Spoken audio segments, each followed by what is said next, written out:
నేను హైదరాబాద్కి వచ్చి 3 years అవుతుంది. ఈ 3 yearsలో ఇంత చెత్త బస్ జర్నీ నేను ఎప్పుడు ఫేస్ చేయలేదు. Hello cuties, welcome to voice of సనక్ష.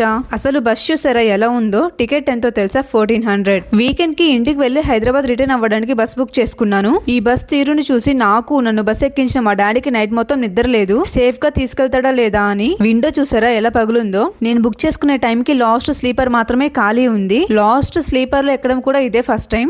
ఇలా ఉంటుందని అసలు ఎక్స్పెక్ట్ చేయలేదు. చూసారా రోడ్ మొత్తం కనిపిస్తూనే ఉంది. అసలు ఇలాంటి బస్సెస్ ను రెడ్ బస్, అబీ బస్ వాళ్ళు ఎందుకు అలౌ చేస్తారో మరి. యాక్చువల్లీ ఏసీ బస్ ఇది. బ్లాంకెట్స్ లేవు, ఛార్జింగ్ పాయింట్స్ ఉన్నాయి, కానీ పవరే రావట్లేదు. అంత పెట్టి బస్ బుక్ చేసుకుని నిద్ర లేక నెక్స్ట్ డే ఆఫీస్ కి లీవ్ పెట్టాల్సి వచ్చింది. మళ్ళీ మార్నింగ్ ఏమైనా చక్కగా డ్రాప్ చేశాడు అనుకుంటే లేదు.